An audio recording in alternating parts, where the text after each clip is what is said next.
আমার 10 বছর বয়সে একটা অ্যাক্সিডেন্ট হয়, সেখানে আমার ডান পা পায়ের পাতা থেকে কাটা যায়। তো তার আগেই আমি ক্রিকেটটাকে পছন্দ করতাম, ক্রিকেট খেলতাম। তো হঠাৎ করে সেই মুহূর্তে একটু ভেঙে পড়ি যে বছরখানেক ধরে প্রায় তখন ওই কৃত্রিম পা লাগানো হয়নি, হাঁটা চলাটা ক্র্যাচ নিয়েই করতাম। 2003 সালে আমি হ্যান্ডিক্যাপ ক্রিকেটের যোগাযোগটা পাই। আচ্ছা, আমরা প্রথমবার পাকিস্তান খেলতে যাই, হেলিকপ্টারে সবাইকে তুলে নিয়ে চলে গেল, ওই টিম বাসে ওদের শ্যুট করেছিল। তারপর থেকে তো পাকিস্তানে কেউ খেলতে যেত না, কোনো টিম। তারপরে 2015 সালে আমরা বাংলাদেশ খেলতে যাই, আমরা আফগানিস্তানে খেলতে যাই, কাবুল।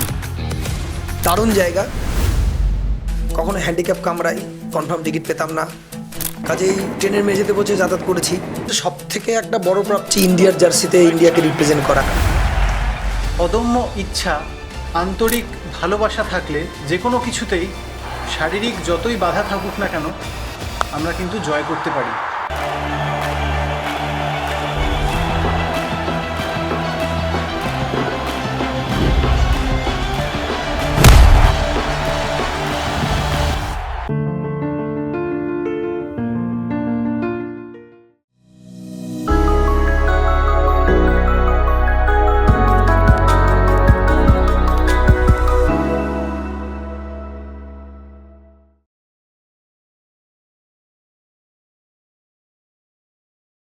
আপনারা কতজন ক্রিকেটকে পছন্দ করেন? যদি ক্রিকেটকে পছন্দ করে থাকেন বা যেসব দর্শকরা আজকে আমার পডকাস্ট দেখছেন যারা ক্রিকেট পছন্দ করেন তাদের জন্য আজকের স্পেশাল ভিডিও। আশা করি খুব পছন্দ হবে, কারণ আজকে আমাদের যিনি গেস্ট আছেন তিনি হলেন স্বনামধন্য ক্রিকেটার মিস্টার তুষার পাল, যিনি দেশ বিদেশ বিভিন্ন জায়গায় বিভিন্ন ক্ষেত্রে খেলেছেন, এমনকি এখনও খেলা চালিয়ে যাচ্ছেন। তার সঙ্গেই আজকে কথা বলবো। আসুন আমাদের আজকের পডকাস্ট শুরু করা যাক। নমস্কার তুষারদা। নমস্কার। কেমন আছেন? এই তো খুব ভালো আছি। আচ্ছা, আপনার যে স্ট্রাগল ক্রিকেটের জগতে, আমরা তো ক্রিকেট খেলা দেখি বা ক্রিকেটের কিছুটা যতটুকুটা বুঝি, কিন্তু আপনি তো হার্ডকোর প্লেয়ার, আর আপনি যে জনরাতে খেলেন সেটা হচ্ছে একটা মানে একদমই আলাদা জনরা। আমরা নর্মালি ক্রিকেটের ওয়ার্ল্ড কাপ দেখি বা মেয়েদের মহিলা ক্রিকেটের ওয়ার্ল্ড কাপ দেখি, সেটা তো একটা নর্মাল জনরা, কিন্তু আপনি যেটাতে খেলেন সেটা হচ্ছে একটু অন্যরকম। তুষারদা যে জনরাতে আছেন সেটা হলো ফিজিক্যালি চ্যালেঞ্জ ক্রিকেট, মানে আপনারা বুঝতেই পারছেন। নেক্সট এবার তুষারদার ভয়েসে শুনবো তার খেলার প্রথমের দিকের কিছু সূচনার কথা। সবার প্রথমে যেটা বলতে হবে সেটা হচ্ছে যে ফিজিক্যালি চ্যালেঞ্জ ক্রিকেটে যে আসা, এটা তো আর যেমন মানুষ যে ক্রিকেট খেলতে আসে সে তো একটা টার্গেট নিয়ে আসে ছোটোবেলা থেকে যে আমি ক্রিকেট খেলবো, তো আমার নিশ্চয়ই সেইভাবে আসা নয় যে আমি ফিজিক্যালি চ্যালেঞ্জ ক্রিকেট খেলবো বলে এসেছি। আমার 10 বছর বয়সে একটা অ্যাক্সিডেন্ট হয়, সেখানে আমার ডান পা পায়ের পাতা থেকে কাটা যায়। তো তার আগেই আমি ক্রিকেটটাকে পছন্দ করতাম, ক্রিকেট খেলতাম, খুব পছন্দ করতাম ক্রিকেটটা। তো হঠাৎ করে সেই মুহূর্তে একটু ভেঙে পড়ি যে বছরখানেক ধরে প্রায় তখন ওই কৃত্রিম পা লাগানো হয়নি, তো বছরখানেক ধরে হাঁটা চলাটা ক্র্যাচ নিয়েই করতাম। তো তারপরে সেটা তখন আমি ক্লাস 5-এ ভর্তি হওয়ার সময়, 6-এ ওঠার পরে আমি প্রথম পা লাগাই, এবং তখন পা লাগিয়ে ঠিক প্রপারলি চলতে পারা, এটাই ছিল একটা বড় চ্যালেঞ্জের ব্যাপার যে চলতে পারবো কিভাবে। খেলার কথা অনেক পরে। তো আমি মঙ্গলবাড়ির জিকে হাই স্কুলেই পড়তাম, 5 থেকে 10 পর্যন্ত ওখানেই পড়েছি। তো জিকে হাই স্কুলে আমাদের প্রতি বছর একটা ওই ক্লাস ভিত্তিক টেনিস টুর্নামেন্ট হতো। সেইখানে প্রথম আমি যখন 7-এ পড়ি তখন আমি প্রথম টেনিসটা ওই পা নিয়ে খেলি। তো সেখানে অত সেরকম কোনো ভালো পারফরমেন্স করতে পেরেছিলাম না, কারণ তখন যারা ওখানে যেহেতু মানে আমি 7-এ পড়তাম, যেহেতু অতএব একটু বড় যারা ছিল 9-10 তারা ভালো খেলতো, সবে সেইভাবে শুরু। তো টেনিস ক্রিকেটটাই তখন খেলেছি। আর ক্লাস 9-এ উঠে প্রথম আমি ডিউস ক্রিকেট খেলি, সেটা ওই স্কুল লিগ ক্রিকেট। সেখানেও অতটা সেরকম কোনো ছাপ ফেলতে পারিনি, তখন কিন্তু জেনারেল ক্রিকেটটাই খেলছি। আচ্ছা, এবার যখন ওই মাধ্যমিকের পরে যে 3 মাসের যে একটা গ্যাপ থাকে রেজাল্ট বেরোনোর, এখন তো একটু আগেই বেরোয়, তখন একদম পাক্কা 3 মাস পরে রেজাল্ট বেরোতো, সেই গ্যাপটাতে আমরা প্রতিদিন সকালবেলা টেনিস ক্রিকেট খেলতাম প্রত্যেক দিন, বন্ধুদের সঙ্গে? বন্ধুরা সবাই মিলে প্রত্যেক দিন খেলতাম। আচ্ছা, এই চ্যালেঞ্জে বন্ধুরা অ্যাকসেপ্ট করেছিল? হ্যাঁ, মানে বন্ধুদের সঙ্গে কখনো সমস্যা হয়নি যে আমার পা নেই বা আমি প্রতিবন্ধী, একজন চ্যালেঞ্জ পার্সন, সেখানে আমি খেলছি, তাদের সঙ্গে লড়াই করতে পারছি কিনা সেই নিয়ে কোনো সমস্যা হয়নি। কারণ আমি যেহেতু তখন অত ভালো দৌড়াতে পারতাম না, আমি উইকেট কিপিং করতাম এবং সেখান থেকে আমার উইকেট কিপিংটাই শুরু, এবং আলটিমেটলি আমি উইকেট কিপার ব্যাটসম্যান হিসেবেই পরিচিত এখন। তো সেইখানে ওই টেনিস ক্রিকেট খেলতে খেলতেই স্কুল লিগে আমি মাধ্যমিক পাস করে জেলা স্কুলে ভর্তি হই। তো জেলা স্কুল ক্রিকেটে তখন খুব ভালো ছিল, এখনও আছে। তো জেলা স্কুল তখন ক্রিকেটে খুব ভালো ছিল, সেইখানে স্কুল লিগ খেলতে গিয়ে আমি ভালোই পারফর্ম করি।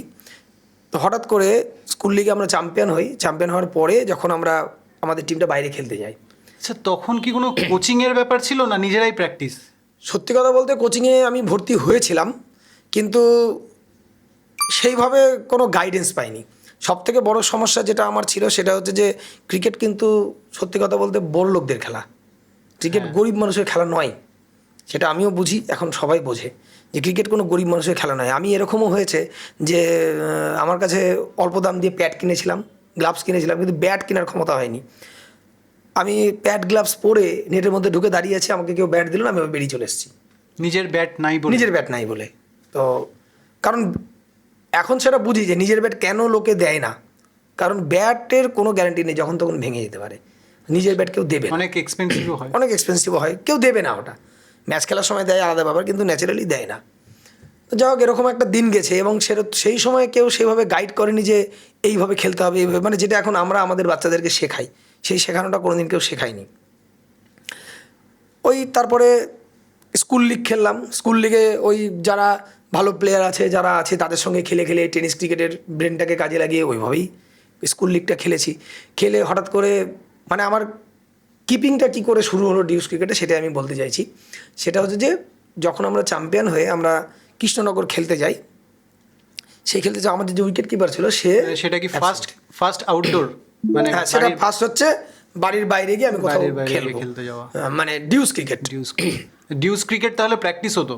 হ্যাঁ, ডিউস ক্রিকেটটা প্র্যাকটিস করতাম, স্কুলের ভিতরে প্র্যাকটিস চলতো। বলছি আমি সেখান থেকে। তো ওইখান থেকে আমার কিন্তু তখন সবাই আমাকে বললো যে তুই তো টেনিসে ক্রিকেট কিপিং করিস, তুই কর। উপায় নেই, আমি তখন কিপিং করতে লাগলাম এবং খুব ভালো কিপিং করেছিলাম।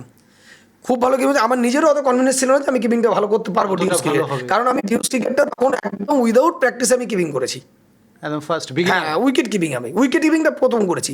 এমনি আমি ফিল্ডিং করেছি, ব্যাটিং করেছি, বোলিং করেছি, সবই করেছি, কিন্তু উইকেট কিপিং কিন্তু ডিউজে করিনি। শুধু ওই টেনিসে করতাম, ওইটাকে কাজে লাগিয়ে করে নিয়েছি, খুব ভালো হয়েছে, ব্যাস। তারপর থেকে হয়ে গেলাম উইকেট কিপার। সেখান থেকে আমি মালদার যে ডিএসএতে যে লিগ হয়, সেখানে এক ক্লাব থেকে মালদা অনেক সংঘ প্রথম আমাকে ক্লাবে খেলার প্রস্তাব দেয়। ঘুটুদা বলে একজন ছিল, ঘুটুদা এখনও আছে মনে হয়, ওনার সঙ্গে অনেকদিন যোগাযোগ নাই। ঘুটুদা ক্লাবের মানে খেলাধুলার ব্যাপারটা দেখতো। ঘুটুদা বললো তুই খেলবি আমাদের ক্লাব থেকে। ঠিক আছে, এই ক্যাম্প থেকে চলে আসলাম ক্লাবে। ওই যে ক্লাবে প্র্যাকটিস শুরু হলো, তার পাশাপাশি তো পড়াশোনাও চলছিল। হ্যাঁ, পড়াশোনা চলছিল। তখন আমি মাধ্যমিক পাস করে, তখন তো 12-এ, মানে 2 বছর আমি জেলা স্কুলে খেলেছি। আচ্ছা, 2 বছর জেলা স্কুলে। তখন কিন্তু টেনিসটা কিন্তু আমি চুটিয়ে খেলছি, মানে বাইরে টেনিসটা আমি রীতিমতো খেলছি। তো আমার সব থেকে যেটা মানে ভালো লাগার বিষয় ছিল সেটা হচ্ছে যে আমি কিন্তু জেনারেল ক্রিকেটটা রীতিমতন সবার সঙ্গে টক্কর দিয়ে খেলেছি। এবং আর চারটা মানে যারা খেলে একসঙ্গে মালদা ডিস্ট্রিক্টের মধ্যে প্রচুর ছেলেবেলে টেনিস খেলতো, তখন টেনিসটাই অনেক বেশি, এখনও অনেক প্রচলিত আছে। তো সেখানে কিন্তু আমাকে কিন্তু অনেক জায়গা থেকে হায়ার করা, যেটা বলে বাংলা ভাষায় খেপ খেলা। তো খেপ খেলাটা কিন্তু প্রচুর খেলেছি এবং ডাক পেয়েছি সব জায়গা থেকে, বহু জায়গা থেকে ডাক পেয়েছি। গোটা মালদা ডিস্ট্রিক্টে প্রচুর জন আমাকে চেনে। তারপরে হয়তো আমার হ্যান্ডিক্যাপ ক্রিকেটে সফলতা পাওয়ার পরে আরও বেশি চিনেছে, কিন্তু আমার খেলার শুরুটা কিন্তু টেনিস ক্রিকেট থেকেই। তো ছোটোবেলা থেকে যেহেতু কেউ শেখায়নি, সেজন্যে ওই টেনিস ক্রিকেটটাকেই কাজে লাগিয়ে টিভিতে খেলা দেখে বিভিন্নভাবে যতটা পেরেছি সেইভাবেই ডিউস ক্রিকেটটাতে দিয়েছি। এবার যেটা আসি সেটা হচ্ছে 2003 সাল, তখন আমি মালদা কলেজে পড়ি। মালদা কলেজে আমি সেকেন্ড ইয়ারে পড়ি। তো 2003 সালে আমি হ্যান্ডিক্যাপ ক্রিকেটের যোগাযোগটা পাই আচ্ছা। ফার্স্ট। 2003 সালে হ্যান্ডিক্যাপ ক্রিকেটের যোগাযোগ পাই। তখনও কিন্তু হ্যান্ডিক্যাপ ক্রিকেট ডিউস ক্রিকেট ছিল না, তখন টেনিস বলেই হতো। আচ্ছা। টেনিস বলেই হতো, কিন্তু আমি যখন যে ম্যাচ প্রথম খেলতে শুরু করি সেই ম্যাচটা কিন্তু টেনিস বলে আর হয়নি। সেটাই যার জন্য ডিউসে। আমার না ডিউজেও না, ঠিক ওটাকে বলে সফট লেদার বল বলে। সফট ওই বলটা আমি না বললে মানে যারা ক্রিকেটটা খেলে তারা বুঝতে পারবে। ওই সুইং প্র্যাকটিসের জন্য একটা বল পাওয়া যায়, আচ্ছা। একদিকে লাল একদিকে সাদা, হ্যাঁ। একটা বল পাওয়া যায়। সেই বলটা ছিল হালকা বল, খুব বেশি সুইং করতো। সেই বলে খেলা শুরু হয় প্রথম, আমার হ্যান্ডিক্যাপ ক্রিকেটের জার্নি শুরু। আচ্ছা তুষারদা, এতদিন তো তুমি বাড়ির পাশে বা লোকাল ক্রিকেট খেলছিলে, তোমার এই হ্যান্ডিক্যাপড বা যে ফিজিক্যালি চ্যালেঞ্জ ক্রিকেট টিমে এটা শুরুটা কিভাবে হয়েছিল? এটা শুরুটা একটা বেশ সুন্দর ব্যাপার। আমি দেখছিলাম যে হ্যান্ডিক্যাপ ক্রিকেটটা হয় হয়তো, আমি এভাবে ওটা খোঁজ করছিলাম। আমি শিলিগুড়ি গিয়ে খোঁজ করেছি, সেখানে ওরা কোনো খোঁজ দিতে পারেনি। বলেছে আমরা অ্যাথলেটিকটাই দেখি, যেটা প্যারা অ্যাথলেটিক বলে, এখন প্যারা অলিম্পিক হয় সেইটা। তো আমার মঙ্গলবাড়িতেই একটা ব্লাইন্ড স্কুল আছে, তো সেখানেই আমার এক বান্ধবীর বাবা ছিল। তো তার মাধ্যমে আমি এমনি খোঁজ পাই যে অ্যাথলেটিকটা হয়। তা আমি ভাবলাম যে কলকাতার দিকে যখন অ্যাথলেটিকটা হবে তখন নিশ্চয়ই কোনো না কোনো এমন লোক আসবে যে হয়তো ক্রিকেটটা খেলে। আমি ওখানে গিয়ে একটা খোঁজ করার চেষ্টা করবো, যেখানে আমি অ্যাথলেটিকে ওই ব্লাইন্ড স্কুলের হয়ে আমি অ্যাথলেটিক যাই রিসরায়। আচ্ছা। তো রিসরায় গিয়ে সেখানে ভোলানাথ দলুই বলে এক ছেলের সঙ্গে দেখা হয়, আচ্ছা। ভোলানাথ দলুই। তা আমি গিয়ে জিজ্ঞাসা করি, ও চেহারা পেয়ারা দেখে মনে হলো যে এরা মনে হয় খেলাধুলা করে। তো গিয়ে আমি যখন জিজ্ঞাসা করি, কপালটা এমনই যে সত্যি ওরা তখন ওই ক্রিকেটের সঙ্গে যুক্ত। তখন ওখান থেকে আমাকে রানাদা বলে একজনের নাম্বার দেয়, যার বাড়ি শ্যামবাজারে ছিল। তার সঙ্গে কন্ট্যাক্ট করে শ্যামবাজারের যে দেশবন্ধু পার্ক মাঠ আছে সেই মাঠে প্র্যাকটিস হতো। রানাদার সঙ্গে কন্ট্যাক্ট করে আমি কিন্তু সেই দেশবন্ধু পার্কে প্র্যাকটিস যাই, সেখান থেকে সেটাই আমার শুরু। এবং রানাদা মানে এনার বাড়ি কোথায়? মালদায় না? না, রানাদার বাড়ি হচ্ছে কলকাতায়। কলকাতাতে। কলকাতায় শ্যামবাজারেই বাড়ি। তো তার সঙ্গে যোগাযোগ হয় বাই ফোনে। তো ওখানে আমাকে ট্রায়ালে ডাকে, সেখানে গিয়ে আমি কিন্তু এই হ্যান্ডিক্যাপ ক্রিকেটে যুক্ত হই। সেটা 2002 সালের এই শেষের দিকে হবে। 2002 সালের শেষের দিকে বা হয়তো 2003-এর শুরুতে এরকম কিছু একটা হবে। আচ্ছা। এবং 2003 সালে প্রথম আমি হ্যান্ডিক্যাপ ক্রিকেট খেলি ওই দেশবন্ধু পার্কের মাঠেই, যেখানে রেস্ট অফ ইন্ডিয়া টিম ছিল। আর রেস্ট অফ ইন্ডিয়া বলে একটা টুর্নামেন্ট হতো, সেখানে winner, national team winner, national runners, rest of India আর হোস্ট, আচ্ছা। এই 4টে টিমের টুর্নামেন্ট হতো তখন। আচ্ছা। সেই টুর্নামেন্টটা প্রথম আমি খেলি। তো তোমরা কোন টিমের থেকে খেলেছিলে? ও সেটা হচ্ছে আমি তখন বেঙ্গলকে রিপ্রেজেন্ট করছিলাম তখন। বেঙ্গলকে রিপ্রেজেন্ট করছিলে। টিমে ফার্স্ট ম্যাচে তোমার কি মানে 11 নম্বরের মধ্যে ছিল? হ্যাঁ, ফার্স্টে আমি 11-র মধ্যেই ছিলাম। কারণ আমার পা না থাকলেও সেই মুহূর্তে আমি টেনিস ক্রিকেটটা এমনভাবে খেলতাম, মানে যেভাবে আমি রেগুলার ক্রিকেট খেলতাম, তাতে ওখানে গিয়ে আমার দৌড়াদৌড়ি করা বা তাদের সঙ্গে আমি পারবো না এরকম কোনো সমস্যা হয়নি। সেখানে আমি যথেষ্ট ভালো পজিশনেই আমার সুযোগ ছিল। আর একটা কোশ্চেন আমার মনের মধ্যে খুবই মানে উথাল ফাথাল করছে, যে কোশ্চেনটা করব। যেদিন তুমি ফার্স্ট জানতে পারলে যে তুমি ইন্টারন্যাশনালি খেলবে বা দেশের জার্সিটা তোমার গায়ে উঠবে, সেই মুহূর্তের তোমার যে মনের মধ্যে কি চলছিল, সেই এক্সপিরিয়েন্সটা?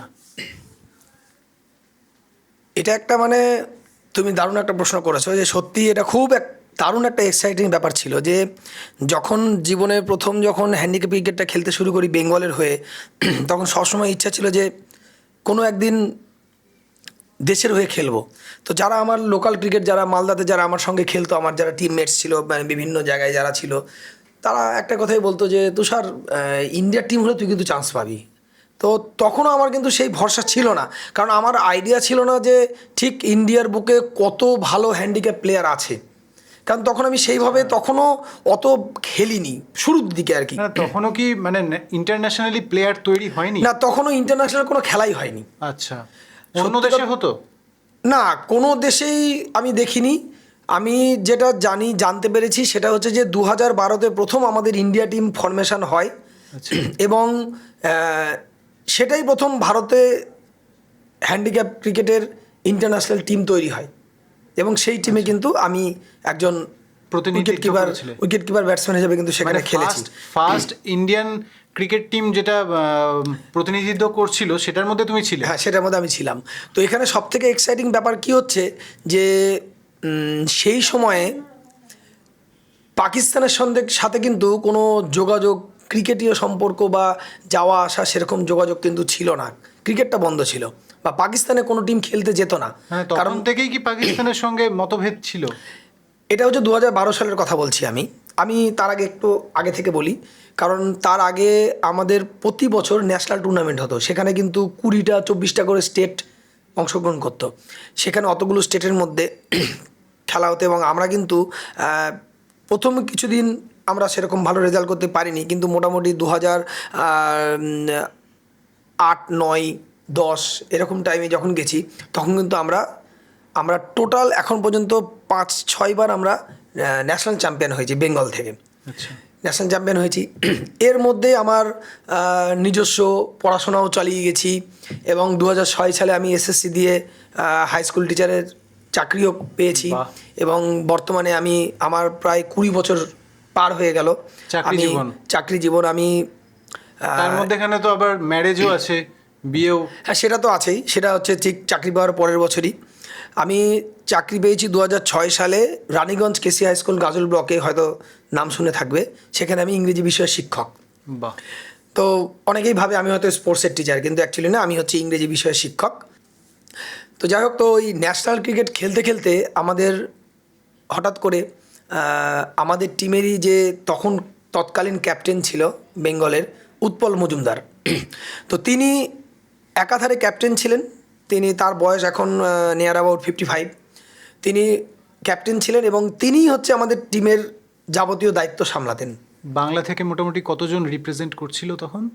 বাংলা থেকে ইন্ডিয়া টিমে খেলার জন্য মোটামুটি 6-7 জন রিপ্রেজেন্ট করেছে। মানে 6-7 জন, 50%-এর বেশি না, মানে একবারে 6-7 জন নয়। আচ্ছা। মানে বারে বারে ঘুরিয়ে ফিরে 6-7 জন। সেই মুহূর্তে আমরা 3 জন ছিলাম। আমি ছিলাম, আব্দুল খালেক বলে একজন ছেলে ছিল শিলিগুড়ির, আর উৎপল মজুমদার যার কথা বললাম কলকাতা থেকে। এই 3 জন আমরা প্রথমবার যেটা টিম পাকিস্তান যায় খেলতে। আচ্ছা। আমরা প্রথমবার পাকিস্তান খেলতে যাই। তার আগে একটা ঘটনা ঘটেছিল, সেই শ্রীলঙ্কার টিমে পাকিস্তানে গিয়ে শুট করে দিয়েছিল। গ্রাউন্ডের মধ্যে হেলিকপ্টার এসে হেলিকপ্টারে সবাইকে তুলে নিয়ে চলে গেল। ওই টিম বাসে ওদের শুট করেছিল। তারপর থেকে তো পাকিস্তানে কেউ খেলতে যেত না কোনো টিম। সেই সময় আমরা পাকিস্তানে যাই এবং পাকিস্তানে গিয়ে আমরা কিন্তু পাকিস্তানকে ওখানে হোয়াইট ওয়াশ করে আসি। হ্যাঁ, ওখানে গিয়ে আমরা সব ম্যাচ জিতি এবং মানে প্রথম একটু ভয় ছিল যে পাকিস্তানে যাচ্ছি, এরকম অনেক এই গল্প। যাই হোক, আমাদের প্রচুর নিরাপত্তার মধ্যে রেখেছিল, সবসময় নিরাপত্তার মধ্যে থেকে আমরা যুদ্ধকালীন তৎপরতা নিয়ে খেলা হয়েছে। হ্যাঁ, অনেকটা ওরকমই। মাঠের মধ্যে কাউকে সেভাবে প্রবেশ করতে দেয়নি, দূর থেকে সবাই খেলা দেখেছে। প্রচণ্ড গরম ছিল, জুন মাস ছিল 2012 সালের। সেটা থেকে আমার ইন্টারন্যাশনাল ক্রিকেটের জার্নি শুরু। আচ্ছা দাদা, তুমি যখন খেলা শুরু করেছিলে প্রতিবন্ধী ক্রিকেট টিমে, তখনকার যে পরিকাঠামো আর এখনকার যে পরিকাঠামো, তার মধ্যে ডিফারেন্স কি? মানে কিছু মনে হচ্ছে যে ডিফারেন্স হয়েছে, চেঞ্জ হয়েছে? ডিফারেন্স তো আকাশ পাতাল। সত্যি কথা বলতে 2003 সালের পর থেকে মোটামুটি 2012 সাল পর্যন্ত ততদিন যা টুর্নামেন্ট খেলেছি সেগুলো ক্ষেত্রে অনেক ক্ষেত্রে বেশিরভাগই স্লিপারে যাতায়াত হতো। কখনো হ্যান্ডিক্যাপ কামরায় কনফার্ম টিকিট পেতাম না, কাজেই ট্রেনের মেঝেতে বসে যাতায়াত করেছি। ভালো জায়গায় থাকতেও দেওয়া হতো না, হয়তো কোনো স্কুল ঘরে যেভাবে গদি ফেলে দিয়ে বরযাত্রীদের মতন থাকা সেরকম থেকেছি। কাজে ভালো হোটেল, খুব ভালো কোয়ালিটির মাঠ, সেরকম কিছু পেতাম। আমরা যে জিনিসটা ভাবি ক্রিকেটার বা কোনো একটা বড় প্লেয়ার আমরা টিভির পর্দায় যেরকম দেখি, একটা লাক্সারিয়াস জীবনযাত্রা, মানে ওটা আমরা শুধুমাত্র দেখেইছি, সেরকমটা ভেতরের অতটা। অ্যাকচুয়ালি জেনারেল ক্রিকেট আর আমাদের ক্রিকেটটা আলাদা। জেনারেল ক্রিকেটটা অন্য জায়গায়, সেখানে ফ্যাসিলিটিস বলো বা যেটাই বলো সেটা একটু অন্য লেভেলের। এবার আমাদের ক্রিকেটটা যখন আমি হচ্ছি শুরু থেকে আছি, তো যার জন্য শুরু থেকে আজকে একটা লেভেলে পৌঁছে গেছে ক্রিকেটটা। সেই লেভেলটা আরও আস্তে আস্তে উপর দিকে যাচ্ছে। কাজে আমি একদম মানে গ্রাউন্ড লেভেল থেকে শুরু করে আপার লেভেল পর্যন্ত সম্পূর্ণটাই আমি নিজের চোখে দেখে এসেছি। যে আজকে আমরা যখনই কোথাও খেলতে যাই সেখানে আমাদের 3 AC-তে করে নিয়ে যাওয়া হয়। ইন্টারন্যাশনাল কোনো ট্যুর হলে সেখানে আমাদের ফ্লাইট দিয়ে নিয়ে যাওয়া হয়। মানে ইন্টারন্যাশনাল কোনো ম্যাচ যদি ইন্ডিয়ার মধ্যেও হয় সেখানে আমাদের যদি ইন্ডিয়ার মধ্যে কোথাও ট্রাভেল করতে হয় সেখানে কিন্তু আমাদের ফ্লাইটে যাতায়াতের ব্যবস্থা থাকে। মিনিমাম 5 স্টার হোটেল থাকে, 5 স্টার 4 স্টার হোটেল আমাদের প্রোভাইড করা হয়। এই যে জিনিসগুলো এগুলো তো আগে ছিল না। মানে তখনকার থেকে এখনকার অনেকটা উন্নত অনেক হয়েছে। উন্নত। আজকে যারা জুনিয়র ছেলে আজকে যারা খেলতে আসছে তারা এসেই একটা ভালো জিনিস দেখতে পাচ্ছে ক্রিকেটের। আমাদের সময় থেকে যারা দেখে এসছে তারা আমাদের সময় থেকে যারা খেলছে, আজকে আমি যে চাকরি করি বলেই কিন্তু আজকে সত্যি কথা বলতে আমার ক্রিকেটটা আমি চালিয়ে যেতে পেরেছি। কারণ তখন ওই নিজে ট্রেনের খরচা দিয়ে যাওয়া, মানে ক্রিকেটটা একটা নেশা। ভালোবাসা। খেলা হচ্ছে, আমি খেলতে যাব, তার জন্য আমাকে যা করতে হয় করব। এবার কী হতো, যারা প্রাইভেট জব করতো তারা কিন্তু এটাকে কন্টিনিউ করতে পারেনি। কারণ কি, এই ক্রিকেট থেকে আমাদের কোনো Earning source আর্থিক বেনিফিট ছিল না যে পেট চালাবো সেই রকম ভাবে। যেটা ন্যাচারাল নর্মাল ক্রিকেট যেটা হয়ে থাকে, যে ক্রিকেট মানে একটা প্রফেশনাল ক্রিকেটার, সে ক্রিকেট থেকে রোজগার করবে, সে প্র্যাকটিসও করবে, খেলবে, সে রোজগারও করবে। বর্তমানে তো মানে যা না ক্রিকেট থেকে পায় তো অ্যাডভার্টাইজমেন্ট থেকে তার চেয়ে বেশি হয়। না, আমাদের এই জিনিসটা একদমই ছিল না, এখনও সেইভাবে সেই জায়গায় পৌঁছায়নি ক্রিকেটটা। তবু আগের থেকে অনেক বেটার হয়েছে। আগে যেরকম পকেট থেকে পয়সা খরচ হতো, এখন পয়সা খরচ হয় না। এখন বাড়ি থেকে বেরোনোর পর থেকে বাড়িতে ঢোকা পর্যন্ত নিজের পকেট থেকে যদি নিজে পার্সোনালি 2-4 পয়সা খরচা না করি, কোনো টাকা খরচা হবে না। সরকারি কোনো তখন সুযোগ সুবিধা তখন পাওয়া যায় না, সরকারি সুযোগ সুবিধা না তখন ছিল, না এখন আছে। সরকারি কোনো সুযোগ সুবিধা নেই। আচ্ছা। বিশেষ করে আমাদের ওয়েস্ট বেঙ্গলে তো একেবারেই এই ব্যাপারে অনেক পিছিয়ে, আমি একদম সরাসরি এটা আমি বলবো। কারণ আজকে অন্যান্য স্টেট থেকে যেসব প্লেয়ার আজকে আমার সঙ্গে ইন্টারন্যাশনাল ক্রিকেট খেলেছে, তারা তাদের সরকার থেকে বলুন, তাদের এলাকা থেকে বলুন, অনেক আর্থিক বেনিফিট বা সাপোর্ট তারা পেয়েছে। কিন্তু সেই তুলনায় আমাদের পশ্চিমবঙ্গের, আমি নয় চাকরি করি, কিন্তু আরও যারা অনেকে ছিল তারা তো চাকরি করে না। সে আমার চাকরি দেখে না হয় কোনো স্পন্সর পাওয়া যাবে না, আমাকে অনেকে ঘুরিয়ে দিয়েছে যে চাকরি করলে স্পন্সর পাওয়া যায় না। আমি ঠিক আছে, চাকরি যখন করি আমি আমার ক্রিকেট চালিয়ে নিব। কিন্তু যারা চাকরি করে না, যারা প্রাইভেট জব করে, 10 দিনের জন্য খেলতে গেছে, চাকরিটাই চলে গেছে। কারণ কি, প্রাইভেট জব তারা তো ছাড়বে না, তারা তো তাদের কাজটা বুঝে নিবে। হয় তুমি খেলতে যাও, না হয় তুমি চাকরি ছাড়ো। তারা খেলার নেশাতে তারা চাকরি ছেড়ে অন্য চাকরিতে আবার জয়েন করেছে, কিন্তু তারা তো কন্টিনিউ করতে পারেনি। শখেই তারা খেলতো। হ্যাঁ, শুধুমাত্র নেশা, যে মানে খেলাটা নেশা, খেলতে যাব। কিন্তু এইভাবে তো সারা জীবন চলে না। সংসার তো শুরুতে 4-5 বছর, 5-7 বছর চালাতে পেরেছে, তারপর চালাতে পারেনি। আজকে আমি যে এত বছর ধরে কন্টিনিউ করছি, এর প্রধান কারণ হচ্ছে আমার চাকরি। তো নতুন সরকার এসছে, সরকার চেঞ্জ হয়েছে, নিশ্চয়ই সরকারের কাছে তো কিছু অ্যাপিল থাকবে যে একদম খুব লেটেস্ট আমি একটা কথা বলি, সেটা হচ্ছে আমার উত্তর মালদা যে এমপি খগেন মুর্মু, আমি 2019-এ ওয়ার্ল্ড কাপ খেলে আসি। যখন ওয়ার্ল্ড কাপ খেলে আসার পরে সম্বোধনা দিতে উনি কিন্তু আমার বাড়ি এসেছিলেন, বাড়ি এসে মিষ্টিমুখ করিয়ে গেছেন। তো তিনি কিন্তু নিজে থেকে আমাকে বলেছেন যে আমি তোমার জন্য কি করতে পারি। তো নতুন সরকার আসার পরে আমি তার কাছে একটা আবেদন রেখেছি, কারণ পুরনো সরকার থাকাকালীন আমি কিন্তু সরকারের সঙ্গে ডাইরেক্ট যোগাযোগ করতে পারিনি। তো তার কাছে আমি রিসেন্ট একটা আবেদন রেখেছি যে আমাদের নতুন মুখ্যমন্ত্রী, তিনি 10 তারিখ হয়তো আসবেন, তো তার সঙ্গে যদি একটা যোগাযোগ করা যায় যে আমরা এরকম 3 জন ক্রিকেটার আমরা বেঙ্গল থেকে ইন্ডিয়াকে রিপ্রেজেন্ট করেছিলাম, ইংল্যান্ডে গিয়ে ভারতের হয়ে জিতে এসেছি, তো সেইভাবে আমরা কোনো সম্বর্ধনা বা কোনো ফেলিসিটেশন কিছুই পাইনি। হ্যাঁ, মানে টোটাল দলটাকে আরও এগিয়ে নিয়ে যাওয়ার জন্য যেসব কর্মসূচি বা এই যে হ্যান্ডিক্যাপড ক্রিকেট টিমটাকে আরও উন্নত মানের করা, সেই বিষয়েও আশা করি আলোচনা হবে। অবশ্যই, কারণ আজকে একটা বাচ্চা ছেলে যে হয়তো 18-20 বছর বয়স, যে হয়তো হ্যান্ডিক্যাপ ক্রিকেটটাকে খেলবো ভাবছে, যে ক্রিকেটটাকে প্রফেশন করতে চাইছে, মানে সে কি দেখবে, কিন্তু খেলতে চাইছে, ভালোবাসা, সে কি দেখবে? আজকে আমাদের যে জেনারেল ক্রিকেটে যে বাচ্চারা ক্রিকেট খেলছে, তারা কি দেখছে? তারা যারা আপার লেভেলে খেলছে তাদের প্রফেশনটা দেখেই তো তারা এগোচ্ছে, যে আজকে আমি একটা ভালো লেভেলে খেলবো, সেখান থেকে একটা অন্যরকম জীবনযাপন করব, অবশ্যই পয়সা রোজগার করব, একটা চাকরি পাবো। এই জিনিসটাতে আমাদেরকে যদি সেরকম কিছু একটা ব্যবস্থা যদি সরকার না করে, তাহলে আমরা আমাদেরকে কি দেখে সেই হ্যান্ডিক্যাপ ছেলেগুলো খেলাধুলোর দিকে এগোবে? খেলাধুলোতে গেলে তার তো একটা দরকার যে আমি খেলাধুলা করবো, আমার ওখান থেকে ঠিক আছে অমুক দাদা বা অমুকজন খেলেছে, খেলে একটা চাকরি পেয়েছে, আজকে সরকার থেকে চাকরি দিয়েছে, তাহলে আমি যদি আজকে খেলি তাহলে আমিও একটা চাকরি পেতে পারি যদি ভালো জায়গায় খেলতে পারি। কিন্তু সেই নিদর্শন তো সরকার রাখতে পারছে না।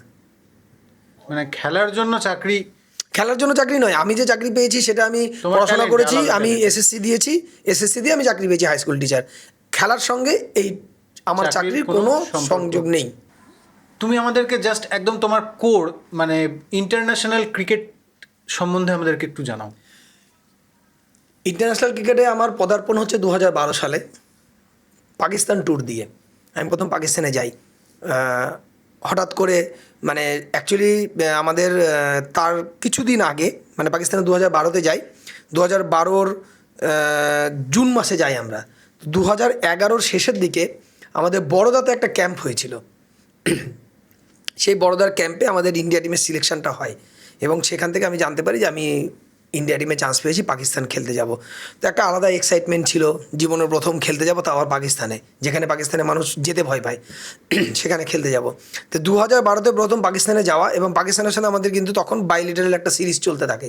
2012-তে আমরা পাকিস্তানে যাই, 2012 শেষে পাকিস্তান ইন্ডিয়াতে আসে, এইভাবে 2013-তে আবার এরকম হয়।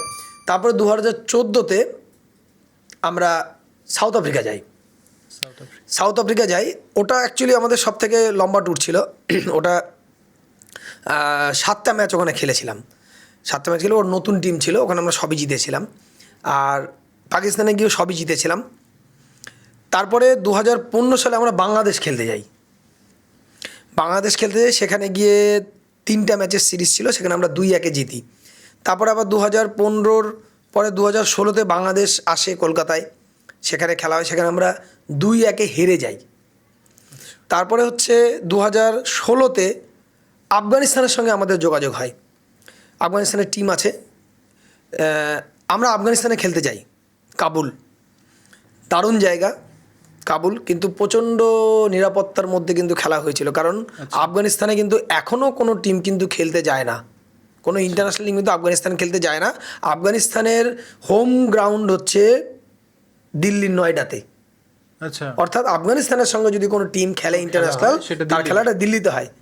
আফগানিস্তানে কোনো টিম খেলতে যায় না, সেখানে আমরা গেছি। তো মানে আমরা কিছু কিছু অসাধ্য সাধন করেছি, কারণ যেখানে কেউ খেলতে যায় না সেখানে আমরা মানে ঠিক আছে দেশের জন্য কুরবান হতে, ঠিক আছে তাহলে হ্যান্ডিক্যাপ টিমকে কুরবান করে দাও, এরকম একটা। তোমার এই ইন্টারন্যাশনাল ক্রিকেট টিমে পদার্পণ মানে এখানে যে ঢুকলে, এর পেছনে কে বা কারা, মানে কাদেরকে তুমি কৃতজ্ঞতা জানাতে চাও? সবার আগে কৃতজ্ঞতা জানাবো আমাদের যে বেঙ্গল টিম, যেটার অ্যাকচুয়াল নাম হচ্ছে WBCADA, অর্থাৎ West Bengal cricket association for differently abled. এই টিমের নামেই আমরা খেলি, ওয়েস্ট বেঙ্গলে রিপ্রেজেন্ট করি, এটা আমাদের অর্গানাইজেশনের নাম। আর এটার যে কর্ণধার সে হচ্ছে উৎপল মজুমদার, আচ্ছা, যে আমাদের এক সময় উনিও ইন্টারন্যাশনাল ক্রিকেটার, উনিও খেলেছেন এবং উনি এখন সমস্ত কিছু সামলান এই টিমের, এবং ওনার হাত ধরেই কিন্তু আমার 2012-তে ইন্টারন্যাশনাল ক্রিকেটে পদার্পণ। এবং এই ইন্টারন্যাশনাল ক্রিকেটের প্রথম যে যাই আমরা পাকিস্তানে খেলতে, সেখানে রবি চৌহান, যে বর্তমানে এখন DCCI মানে differently cricket Council of India, এটার ব্যাপারে আমি পরে বলছি, DCCI উনি এখন সেক্রেটারি। তো উনি প্রথম এই টিম ফরমেশন করেন, ভারতীয় প্রতিবন্ধী টিম ইনি প্রথম ফরমেশন করেন 2012 সালে, এবং ওনার হাত ধরেই কিন্তু এই দুজনার নাম মানে অনস্বীকার্য, এই দুজনের নাম না বললেই নয় একদম, এদের দুজনের হাত ধরেই কিন্তু আমার ইন্টারন্যাশনাল ক্রিকেট শুরু। মানে শুধু তোমার না, তোমার সঙ্গে যারা যারা ছিল, মানে আমাদের পুরো প্রতিবন্ধী, দলটাই? আমাদের বলতে আমি বেঙ্গলের তরফ থেকে আমার নাম রিকমেন্ড করেছিল সেটা হচ্ছে উৎপল মজুমদার, এবং যে টিম ফরমেশন করেছিল সে হচ্ছে রবি চৌহান। তোমার এতদিনের জার্নিতে, ক্রিকেট জার্নিতে, যে তুমি একদম গ্রাম বাংলার থেকে শুরু করে ইন্টারন্যাশনালে গেলে, এর মধ্যে তোমার সবথেকে বড় প্রাপ্তি কি? এক নম্বর কথা হচ্ছে সব থেকে একটা বড় প্রাপ্তি, ফার্স্ট প্রাপ্তি যেটা হচ্ছে সেটা হচ্ছে ইন্ডিয়ার জার্সিতে ইন্ডিয়াকে রিপ্রেজেন্ট করা। এই যে আমি এখন বলছি আমার কিন্তু গায়ে কাটা দিচ্ছে, ঠিক আছে, এটা একটা আলাদা অনুভূতি। আর এই ক্রিকেট থেকে যদি সব থেকে বড় প্রাপ্তি বলো, সেটা হচ্ছে আমাদের 2019-এর ইংল্যান্ড ট্যুর। এইটা একটা মানে খুব বড় একটা পাওনা, কারণ Obviously. এই টাইমে আমাদের ভারতবর্ষে 3টে থেকে 4টে ইন্ডিয়া টিম চলছিল। মানে এটা একটা রকমের ইতিহাস, কারণ বিভিন্ন, যেহেতু কোনো সরকারি সংস্থা নয়, বিভিন্ন এনজিও তারা আলাদা আলাদা করে ইন্ডিয়া টিম গঠন করে রেখেছে। আচ্ছা, মানে এই স্পেশাল টিম মানে হ্যান্ডিক্যাপদেরই হ্যান্ডিক্যাপ টিমই 3টে-4টে টিম, 3-4টে টিম, চারটে অর্গানাইজেশন তখন রানিং ছিল। মানে ইন্ডিয়া টিমেরই বিভিন্ন ইন্ডিয়া টিমই 4টে ইন্ডিয়া টিম। India team. এবার যেহেতু কোনো সরকারি নয়, সেজন্য কাউকেই ফেলা মানা যাচ্ছে করতে না, পারবে না, মানা করতে পারবে খেলা করতে যায়। তো এখানটাতে ইংল্যান্ড থেকে সরাসরি বিসিসিআইকে চিঠি করে যে ইন্ডিয়াকে আমরা চাই, ঠিক আছে, আপনারা ইন্ডিয়া টিম পাঠান। এবার বিসিসিআই যেহেতু নিজের আন্ডারে কোনো টিম নেই, বিসিসিআই এর 4টে অর্গানাইজেশনকে আলাদাভাবে চিঠি করে যে আপনারা একত্রিতভাবে যদি একটা টিম করতে পারেন তাহলেই আমরা এই টিম পাঠাবো। এবার পাঠাও মানে কি, পাঠাও মানে কিন্তু এই নয় যে বিসিসিআই পুরো ফান্ডিং করবে, বিসিসিআই জাস্ট পারমিশনটা দিবে যে আমাদের টিম হিসাবে অমুক ইন্ডিয়া রেডি টিম, হয়ে আছে, অমুক ইন্ডিয়া টিম রিপ্রেজেন্ট করবে, যেটা ইংল্যান্ডকে চিঠি দিবে। ইংল্যান্ড তবেই অ্যালাউ করবে যদি বিসিসিআই অ্যালাউ করে। তো সেইখানে কিন্তু বেশ কয়েকটা ট্রায়ালের মধ্যে দিয়ে কিন্তু বেশ লড়াই করে কিন্তু চান্স পেতে হয়েছে, এবং সেখানে আমি 16 জনের মধ্যে টিমে চান্স পেয়েছি।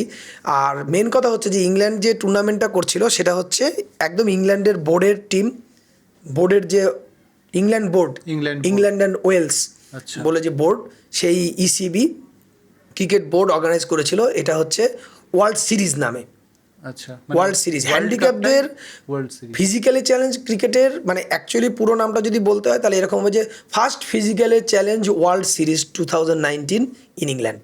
আচ্ছা, ফার্স্ট ওয়ার্ল্ড কাপ হয়েছিল সেটা, হ্যাঁ, ফার্স্ট ওয়ার্ল্ড কাপ এটা।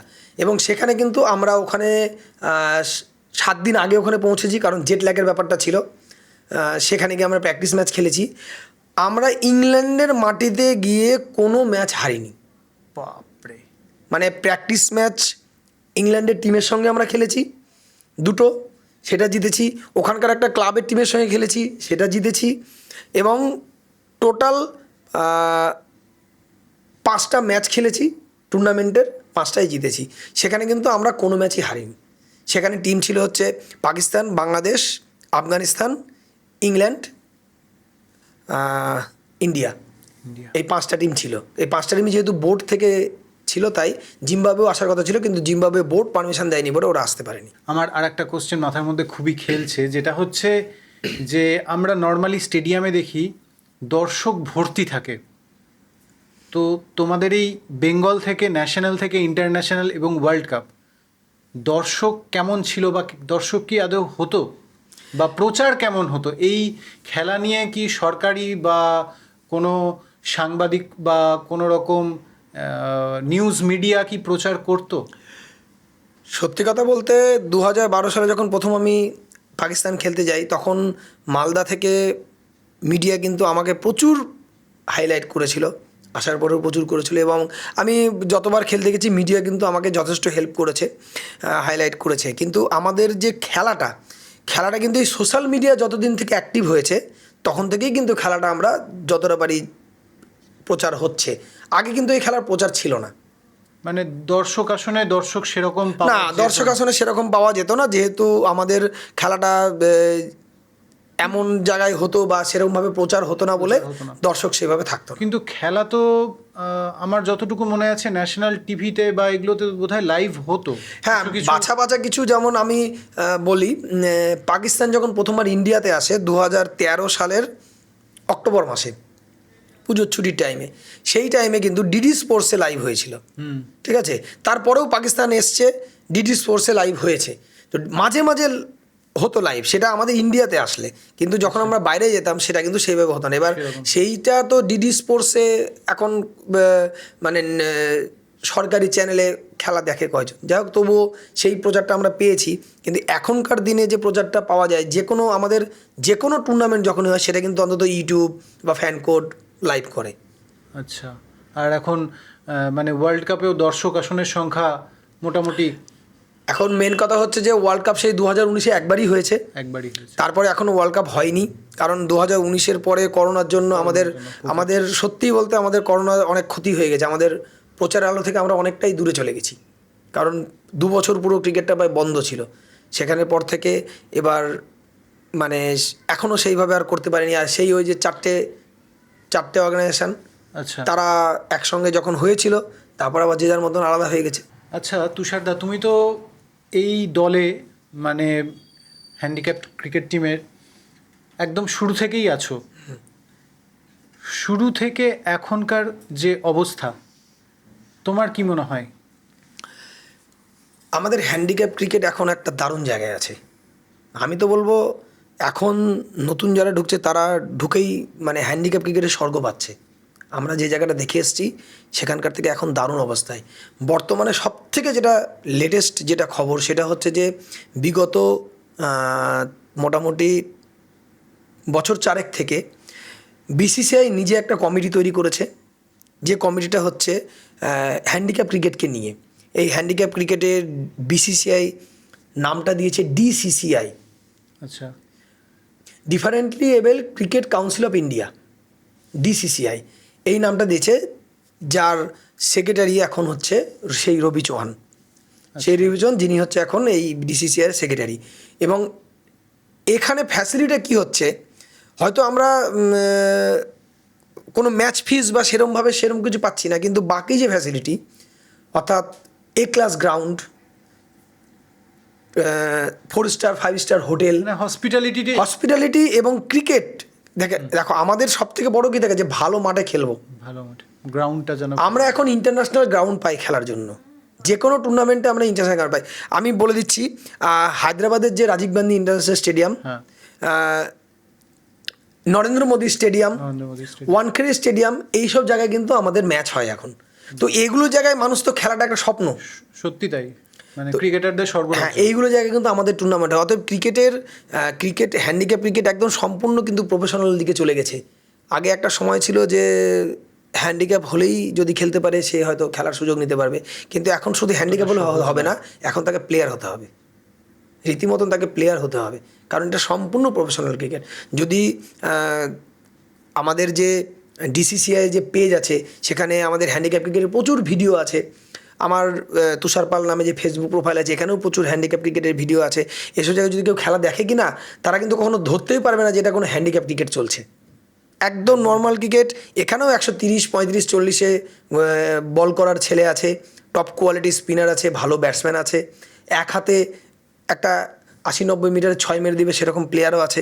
কাজেই ক্রিকেটটা সম্পূর্ণ একটা অন্য লেভেলে চলে গেছে এখন। ক্রিকেটের সম্বন্ধে অনেক কিছু আলোচনা হলো, মানে ক্রিকেট গ্রাউন্ড বা তোমার কিভাবে ইতিহাস। এবার জানতে চাইছি যে মাঠের মধ্যে মানে তোমার যে আসল খেলা, তোমার সেই খেলার পজিশনটা কোথায়? মানে একরকম বলতে গেলে আমার রোলটা কি? হ্যাঁ, রোল কি ক্রিকেট মাঠে আমার রোল হচ্ছে প্রধানত আমি উইকেট কিপার ব্যাটসম্যান। আচ্ছা, আমি প্রধানত উইকেট কিপার ব্যাটসম্যান, আমি ওপেনার ব্যাটসম্যান। এবং মানে আমার মালদাতে আমার বাড়ি থেকে শুরু করে লোকাল ক্রিকেট থেকে শুরু করে আজকে ইন্টারন্যাশনাল লেভেলে আমার হ্যান্ডিক্যাপ ক্রিকেটের যত দূরই গেছি না কেন, সেখানে কিন্তু আমি উইকেট কিপার ওপেনার ব্যাটসম্যান হিসেবেই খেলেছি। এবং কখনো কখনো হয়তো আমাদের বেঙ্গল টিমের থেকে রিপ্রেজেন্ট করতে গিয়ে কখনো কখনো বল করতে হয়েছে, কারণ নেটে বল করার অভ্যাস আছে, কিন্তু মেনলি আমি উইকেট কিপার ব্যাটসম্যান। মাঠের মধ্যে তোমার হায়েস্ট রান কত হয়েছে এটা ইন্টারন্যাশনাল ম্যাচে? ইন্টারন্যাশনাল ম্যাচে আমার হায়েস্ট রান হয়েছে 78। কোন টিমের এগেনস্টে? এটা আমি করেছিলাম আফগানিস্তান এগেনস্টে। আচ্ছা, মোটামুটি কত বলে করেছিলে 78? এটা করেছিলাম 44 বলে। আচ্ছা, আর টোটাল যদি ন্যাশনাল হয়, ন্যাশনাল ক্রিকেট এমনি হ্যান্ডিক্যাপ ক্রিকেটে আমার রান যেটা আছে সেটা হচ্ছে 63 বলে 115 আমার হায়েস্ট রান আছে। আচ্ছা আচ্ছা, এটা কোন টিমের এগেনস্টে ছিল? এটা আমি করেছিলাম হচ্ছে ঝাড়খণ্ডের এগেনস্টে। খেলাটা হয়েছিল শান্তিনিকেতনে। আচ্ছা, আমাদের ওখানে ট্রাই সিরিজ 4টে টিমের একটা সিরিজ হয়েছিল, সেখানে করেছিলাম। তোমাদের এমনি মানে এই হ্যান্ডিক্যাপড ক্রিকেট টিমের মানে হায়েস্ট রান কত পর্যন্ত যায়, কত ওভারে খেলা হয়? আমাদের T20 খেলাটাই মেনলি হয়। T20। আর সব থেকে মেন কথা, আমরা আফগানিস্তানের সঙ্গে টেস্ট ম্যাচও খেলেছি। আচ্ছা, মানে হ্যান্ডিক্যাপ ক্রিকেটে যা যা হয় শুরুটাতে আমি ছিলাম, আচ্ছা। মানে বিগিনার্স। হুম। সেই হ্যান্ডিক্যাপ ক্রিকেটের ইন্টারন্যাশনাল টিম শুরু 2012-তে, সেখানে আমি ছিলাম। ওয়ানডে ক্রিকেট 50 ওভারের খেলা পাকিস্তানে গিয়ে খেলেছিলাম, তারপরে গরমের জন্য ওভার কমে দেওয়া হয়। আর টেস্ট ম্যাচ খেলেছিলাম আফগানিস্তানের সঙ্গে, চণ্ডীগড়ে খেলা হয়েছিল আমাদের। ওটা খেলা হয়েছিল হচ্ছে 3 দিনের টেস্ট, 5 দিনের হয়নি, 3 দিনের হয়েছিল, 2টো টেস্ট ম্যাচ হয়েছিল। কিন্তু ন্যাচারালি আমাদের সমস্ত টুর্নামেন্ট T20 হয়। T20 হয়। ইংল্যান্ডে যে তুমি ওয়ার্ল্ড সিরিজ খেলতে গেছিলে, সেটার কোনো বিশেষ মুহূর্ত বা তোমার কি প্রাপ্তি হয়েছে, কিছু হয়েছে? ইংল্যান্ডে খেলতে যাওয়ার থেকে মেন কথা হচ্ছে তার আগের যে 2-3টে মাস, সেইটা হচ্ছে সবথেকে বড় প্রাপ্তি।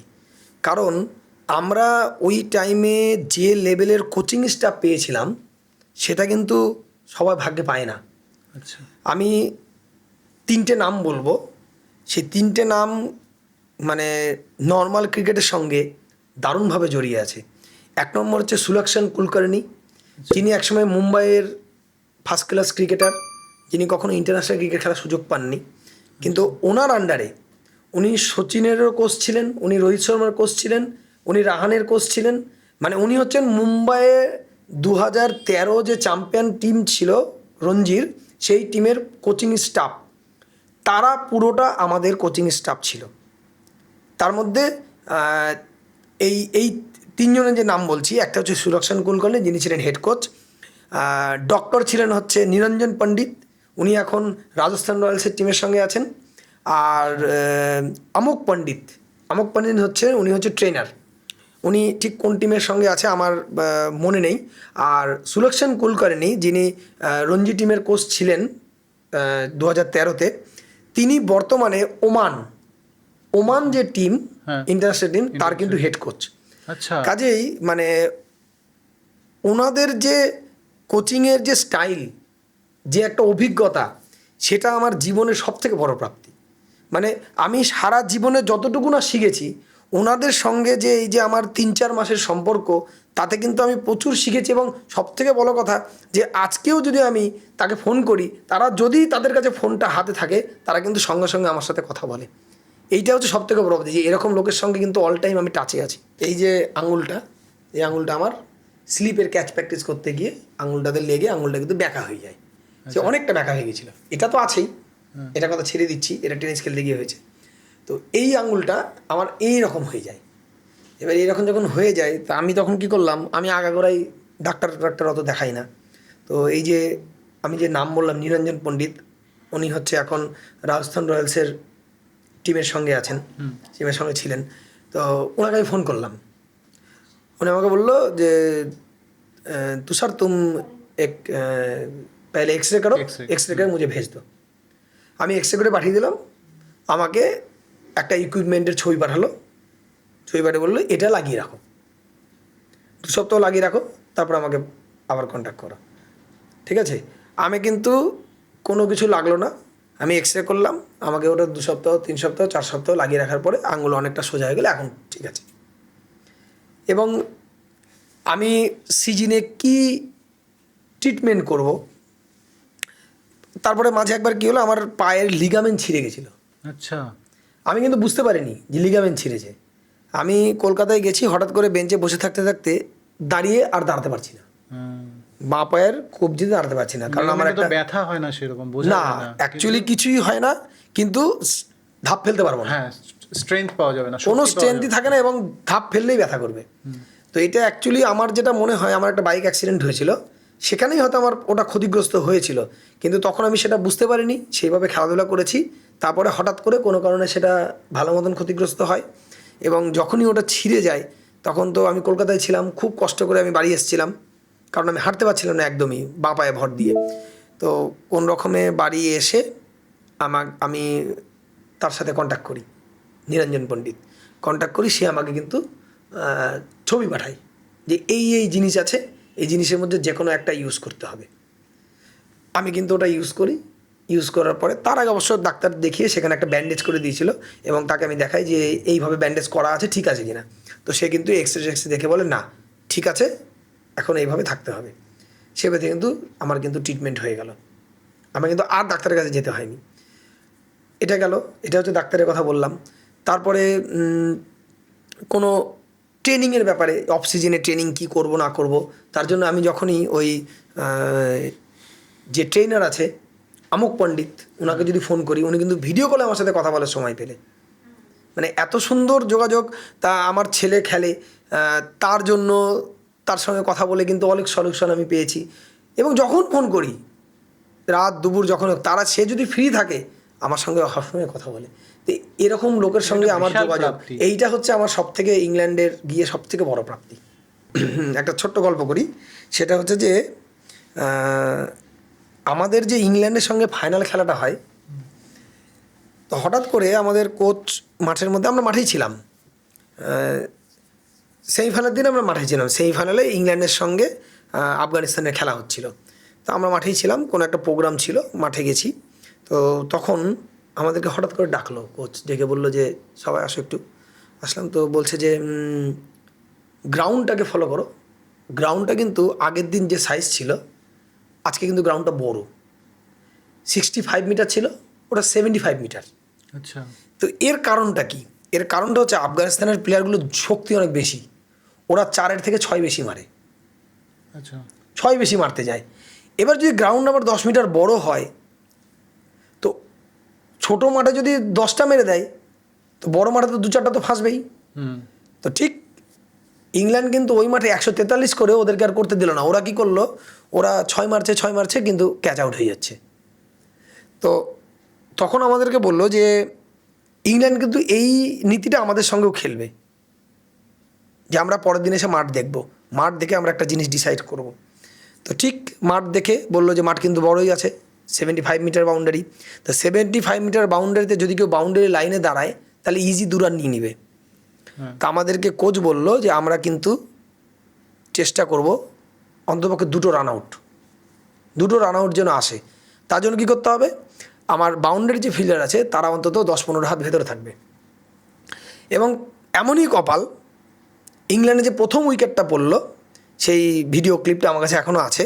প্রথম উইকেটটা কিন্তু রান আউট, সেটা আমার হাতে। আমি কিপিং করতে গিয়ে আমার হাত থেকে বল একটু ফসকে সাইডে যায়, সেখান থেকে ওরা অ্যাকচুয়ালি ওরা প্রচণ্ড ভালো দৌড়ায়, ওরা একটুতেই রান নেওয়ার চেষ্টা করে। এবার যেহেতু বড় মাঠ, ওরা যেহেতু বেশি দৌড়ানোর চেষ্টা করবে, কোচের বক্তব্য হচ্ছে যে আমরা এখান থেকে রান আউট পাবো।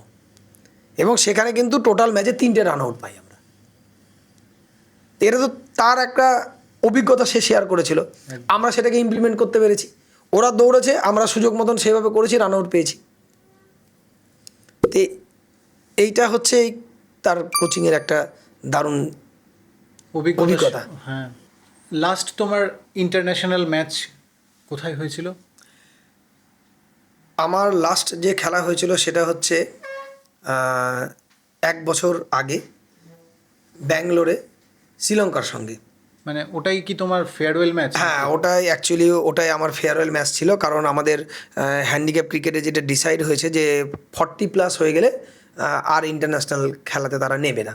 আমাদের একটা বয়স বেঁধে দিয়েছে, যে যেহেতু আমার 40+ হয়ে গেছে, সেহেতু আর আমি দীর্ঘদিন ধরে খেলছি, যার জন্য আমাকে একটা সসম্মানে আমাকে সেই শ্রীলঙ্কার ম্যাচে খেলার পরে আমাকে বিদায় জানানো হয়। মানে অ্যাকচুয়ালি আমি ইন্টারন্যাশনাল ক্রিকেট থেকে বর্তমানে রিটায়ার্ড। আচ্ছা, কিন্তু ঘরের ম্যাচগুলো তো খেলছোই। হ্যাঁ, লোকাল ম্যাচ আমি এই বছরও খেলেছি। এখন যেহেতু আমার ছেলে যথেষ্ট বড় হয়েছে, আমাকে ক্রিকেটে তাকেও যথেষ্ট সময় দিতে হবে। তা আমি একটা ডিসাইড করেছি যে আমি হ্যান্ডিক্যাপ ক্রিকেট থেকে আপাতত দূরেই থাকবো। আচ্ছা। আমি হ্যান্ডিক্যাপ ক্রিকেটটা হয়তো আর হ্যান্ডিক্যাপ ক্রিকেটটা আর খেলবো না। আচ্ছা, তুমি তো মালদার ছেলে, তো মালদার লোকাল যে টিমগুলো আছে, বিভিন্ন ক্লাবগুলো আছে, তো সেই ক্লাবগুলো কোথায় কোথায় কোন কোন ক্লাবে খেলেছো বা এখনও খেলছো? আমি 2001 থেকে আমার ক্লাব ক্রিকেট শুরু। ফার্স্টে আমি অনিক সঙ্গতে খেলি, অনিক সঙ্গর পরে আমি এন স্টারে খেলেছি, শান্তি ভারতী খেলেছি, আমি আগ্রহী ক্লাব খেলেছি, তারপরে হোয়াইট ইলেভেনেও খেলেছি, আর মালদা ডিএসের হয়েও খেলেছি, মালদা ডিস্ট্রিক্টের টিমের হয়েও খেলেছি। আর বর্তমানে আমি মালদা ঝঙ্কার ক্লাবের হয়ে খেলছি, এবং মালদা ঝঙ্কার ক্লাব মালদা ডিএসএতে প্র্যাকটিস করায়, সেখানে আমি প্র্যাকটিস করি এবং মাঝে মাঝে কোচিংয়েও একটু হেল্প করে দিই। মানে এখনও প্রফেশনাল কোচ হিসেবে আমি নেই ওখানে, কিন্তু প্লেয়ার হিসেবেই আছি। মালদা ঝংকার ক্লাবে আমি খেলছি এখন। পরিসংখ্যানের দিক দিয়ে দেখতে গেলে তোমার ন্যাশনাল ম্যাচ বা ইন্টারন্যাশনাল ম্যাচ কতগুলো হয়েছে, আর ন্যাশনাল ম্যাচ তোমার এই দেশে কোন কোন রাজ্যে খেলেছো? আমাদের নর্থ ইস্টের থেকে সেইভাবে খেলা হয় না। নর্থ ইস্টের রাজ্যগুলো পাহাড়ি রাজ্য, এবং সেগুলো রাজ্যে সেভাবে হ্যান্ডিক্যাপ টিম নেই। তো এদিককার মধ্যে আমি মণিপুর খেলতে গেছি। আর নর্থ ইস্ট বাদ দিয়ে, মানে আমরা পশ্চিমবঙ্গের পশ্চিম দিকটা যদি দেখি পুরোটা, তাহলে কেরালা বাদে ভারতবর্ষের সব রাজ্যেই আমার ক্রিকেট খেলা হয়ে গেছে। মানে আর পরিসংখ্যান দিক থেকে দেখতে গেলে ন্যাশনাল লেভেল যে ক্রিকেট, তার ম্যাচের পরিসংখ্যানের কোনো হিসেব নেই। মানে কত ম্যাচ খেলেছি আমি 2003 থেকে শুরু করে আজকে হচ্ছে 2026, এই 23 বছরের ক্রিকেটে কিন্তু আমি প্রচুর ম্যাচ খেলেছি ন্যাশনাল লেভেলে, যার কোনো হিসেব নেই। আর ইন্টারন্যাশনাল লেভেল যেটা বলছো, সেটা হচ্ছে আমি 60+ ম্যাচ খেলেছি এখন পর্যন্ত। মানে এখন পর্যন্ত ইন্ডিয়া লেভেলে যা হয়েছে সব টিমই আমি ছিলাম। সেই গত বছর ব্যাঙ্গালোর টিম পর্যন্ত সেই সব ম্যাচেই আমি ছিলাম, এবং সেটা 60+ ম্যাচ খেলা হয়েছে। মানে ইন্টারন্যাশনাল যতটি খেলা হয়েছে সবতেই আমি ছিলাম। তুমি ছিলে। হয়তো বয়সের যদি প্রেশারটা না আসতো, আজকে বয়সের প্রেশার না আসলেও তো আজও বাদ পড়তাম না, কারণ এখন আমার পারফরমেন্স যা আছে আমি টিমে চান্স পাই, কিন্তু শুধুমাত্র তারা বয়সের যে একটা লিমিটেড করে দিয়েছে, সেই জন্য আজকে মানে রিটায়ারমেন্ট নিতে বাধ্য হয়েছি। আচ্ছা, নতুন যারা উঠতি ক্রিকেটার, আমি স্পেশালদেরকেই বলছি, মানে স্পেশালদের জন্যই বলছি, মানে যারা হ্যান্ডিক্যাপড, অনেকের বাবা মা আছেন যে তারা তাদের মানে সন্তানদেরকে এই ক্রিকেটে বা বিভিন্ন খেলাতে দিতে চায় না, এই মানে বিভিন্ন ধরনের ঘরের কালচারাল দিকগুলোতেই রেখে দেয়। তো এই সম্পর্কে তোমার কি বার্তা? এই সম্পর্কে আমি সমস্ত যাদের বাচ্চা প্রতিবন্ধী আছে, প্রতিবন্ধী বাচ্চাদের বাবা মাকে আমি এই পরামর্শই দিব যে যদি আপনার বাচ্চা যদি মাঠমুখী হতে চায়, তারা যদি খেলতে চায়, তাহলে যে খেলাতে তাদের মন চাইবে তাদেরকে সেই খেলাতে দিন। সেটা ক্রিকেট হতে পারে, ফুটবল হতে পারে, সাঁতার হতে পারে, বা অ্যাথলেটিকের যত আইটেম আছে। কারণ আপনারা ভালো করে জানেন যে এখন প্যারা অলিম্পিক যথেষ্ট পপুলার, নর্মাল অলিম্পিকের মতন প্যারা অলিম্পিক পপুলার হয়ে গেছে। এবং আমি এটুকু যেটা আমার কাছে খবর আছে যে 2028 প্যারা অলিম্পিকে হয়তো ক্রিকেট সংযোজন হতে পারে, অর্থাৎ যেমন নর্মাল ক্রিকেটটা সংযোজন হয়েছে, সেরকম কিন্তু প্যারা অলিম্পিকে ক্রিকেটটাও সংযোজন হবে, এবং ফুটবল তো আছেই। কাজেই যে কোনো খেলাতে যদি আপনাদের বাচ্চা যদি খেলাতে নিজের লাইফটাকে সেটেল করতে যায়, সেখানে কিন্তু একটা রাস্তা অবশ্যই খোলা আছে, এবং যথেষ্ট ভালো। তারা যদি মাঠমুখী হতে চায়, তাদেরকে মাঠমুখী করুন। তাতে কিন্তু আপনিও শান্তি পাবেন, বাচ্চাটাও কিন্তু শান্তি পাবে। খুব ভালো লাগলো আজকে আমাদের তুষারদার সঙ্গে কথা বলে। প্রখ্যাত ক্রিকেটার, প্রচুর ইন্টারন্যাশনাল ন্যাশনাল ম্যাচ খেলেছেন। প্রিয় দর্শক বন্ধুরা, আজকে আমরা এই পডকাস্ট থেকে এটাই শিখতে পারলাম যে অদম্য ইচ্ছা আর আন্তরিক ভালোবাসা থাকলে যে কোনো কিছুতেই, শারীরিক যতই বাধা থাকুক না কেন, আমরা কিন্তু জয় করতে পারি। সেটার আজকের জলজ্যান্ত উদাহরণ হচ্ছে আজকে আমাদের গেস্ট মিস্টার তুষার পাল। আমার আরেকটা কথা না বললেই নয়, যেটা আমার সমস্ত রকম ক্রিকেট প্রেমী বা মাঠের যারা মানুষ, তাদের কাছে আমার একটা আবেদন রইল যে যদি আপনারা কোনো বাচ্চাকে বা কোনো প্লেয়ার যে খেলতে আগ্রহী, সে যদি খেলার মতন ছেলে হয়, তার সঙ্গে অবশ্যই আমার কন্ট্যাক্ট করিয়ে দিন। কারণ এই ক্রিকেটের অবশ্যই একটা ভবিষ্যৎ আমি দেখতে পাচ্ছি। তো তারা যদি খেলতে চায়, তাহলে যেন আমার সঙ্গে কন্ট্যাক্ট করে, এবং তারা আগামীতে কিন্তু একটা ভালো দিকে এগোনোর রাস্তা খুঁজে পাবে। অতএব আমিও প্লেয়ার খুঁজছি, আপনারাও আমাকে সহযোগিতা করুন। আপনারা আমাদেরকে নতুন প্লেয়ারের সংস্থান দিন, যে আমি যেন ভালো প্রতিবন্ধী প্লেয়ার যেন পাই, এবং আর তারা বাংলাকে রিপ্রেজেন্ট করবে, এবং আমার মতো একসময় ইন্ডিয়াকে রিপ্রেজেন্ট করবে। আপনাদের যদি এই পডকাস্টটি ভালো লেগে থাকে, তাহলে অবশ্যই শেয়ার করে দিন তার কাছে যারা ক্রিকেট প্রেমী, ক্রিকেট পছন্দ করে এবং ফিজিক্যালি ইনম্যাচিওর। তাদের কাছে পৌঁছে দিন যে কিভাবে স্ট্রাগল করলে অবশ্যই একটা জায়গায় পৌঁছানো যায়। তাহলে আজকের মতো এখানেই নমস্কার।